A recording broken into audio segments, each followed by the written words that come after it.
What's happening in Lake Tahoe? Well, after a day out on the beach or in the mountains or on the water, tune us in for the Tahoe Tonight Show. I say us because it's a jam-packed show full of interviews, people stopping by the studio, talking about events, businesses, 5, 8, and 11 o'clock. So much, Anita. We were just hanging out here, chatting about all the cool ways to keep your house and everything safe. So thanks for joining us. I was saying, like, I've learned so much. I had a friend whose grandfather's property down in Bakersfield was used as the example for a defensible space, and here I just don't see a lot of that going on.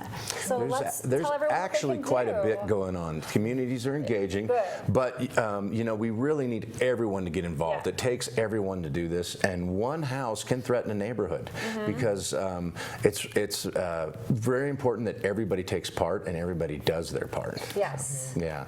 And so how you do that is you can contact your fire district or go to our website here, tahoe.livingwithfire.info, and you get information about what steps you can take to protect your home. And T and I work together on the Tahoe Fire and Fuels team, and so we want to get that public information out there so as a basin we can protect our neighborhoods. Absolutely. And what are some ways for people that are watching that they could just be like, oh, I could do that to make my home safer, my neighborhood safer? Right. Contact your local fire district, depending where you are on the lake, right? Contact your local fire district, get a defensible space evaluation done. All that information is in here in terms of what that means, what it is, and what the folks at the fire districts are going to go through with you. Yes. You get on the list. You can do, so you have a defensible space evaluation done. We offer, most all the districts offer free chipping. So you can do your work, create your piles, and then the fire districts will come and do the free chipping service for you. And then you get into tree removal permits. I just saw in my neighborhood, they had huge trees they were just taking down. So how do you get that? That is a part of the evaluation. You need to perform the work first. So we want to get the ground fuels removed. We want to get your tree limbs limbed up. We want to do all that work first because it's the embers that carry the danger most often, because we have wind-driven events, and so you really want to get the ground fuels removed and away, and then we'll address the trees as one of the last steps of that evaluation process. Yeah, because what we were just mentioning in the break was I didn't know it's like the fire definitely is not a good thing, but it's the embers that are traveling ahead of the fire. Yeah, sometimes miles ahead of the fire. And that's what could start the initial fire in your area. Yeah, so you know, getting the pine needles and the debris off the rooftops, out of the gutters, on the decks.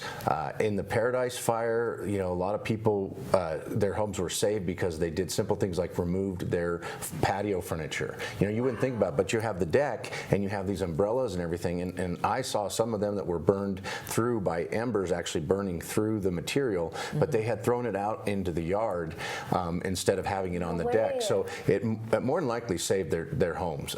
In some homes, they had fences that were actually wooden fences that were built right next to the home.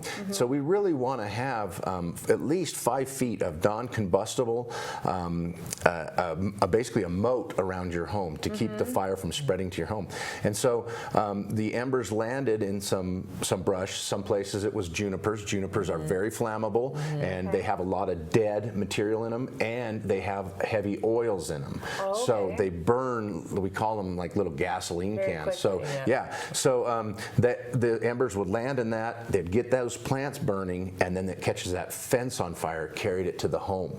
So when you think of defensible space, you're really thinking what fuels, and kind of like a wick or a fuse that could burn towards your house, and you want to separate that, and that's really what you're doing. So you look at your areas and your zones, and you have 0 to 5 is non-combustible, 5 to 30 is your lean, clean, and green area. You want to really maintain that. Get rid of those pine needles. Like the zones in your yard? The zones in your yard, And so this book explains that and how to be fire adapted.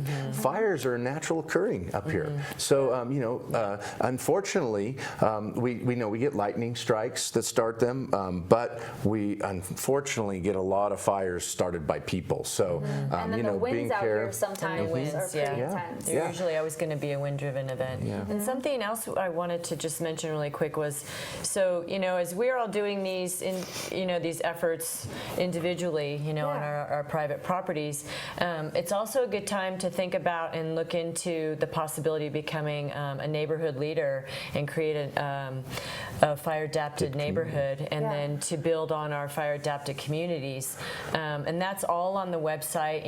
Somebody in the neighborhood who's got a strong desire and interest to, create a contact list, to meet your neighbors, to get involved as a neighborhood, and you can do, you can have block parties and invite your neighbors to take part and create a bigger effort to get rid of a lot of the waste that you're getting off your properties, and work with, Sometimes it's a matter of sharing trailers and sharing just your resources. There might be elderly folks in the neighborhood that can't do the work, and so as a group of neighbors, you can get a lot done and protect all your homes.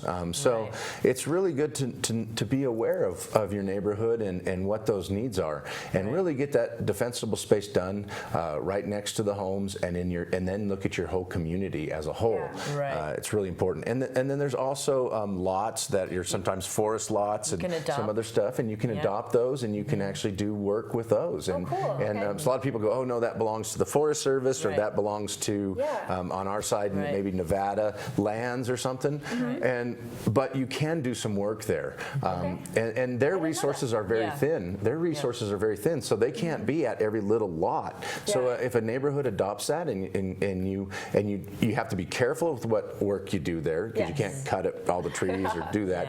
But you can get a permit, talk to the folks at the Forest Service or Nevada Lands, and there's some work that you can definitely do there. Yeah, you can be a steward of those lots. That's awesome. And then if someone wants to be that leader in their community, or just get more information, everything's on the website here, right? It is really, we've worked very hard on this website to make it very user-friendly, provide you the most information in like snapshots, so you can just, it's very friendly for even your mobile devices. So they really have done a good they did a good job. Awesome. So tahoe.livingwithfire.info is where you guys should go to get more information there. Thank you. Thank you so much for joining us this morning. Thanks for having us. Hope to chat with you guys soon. All right.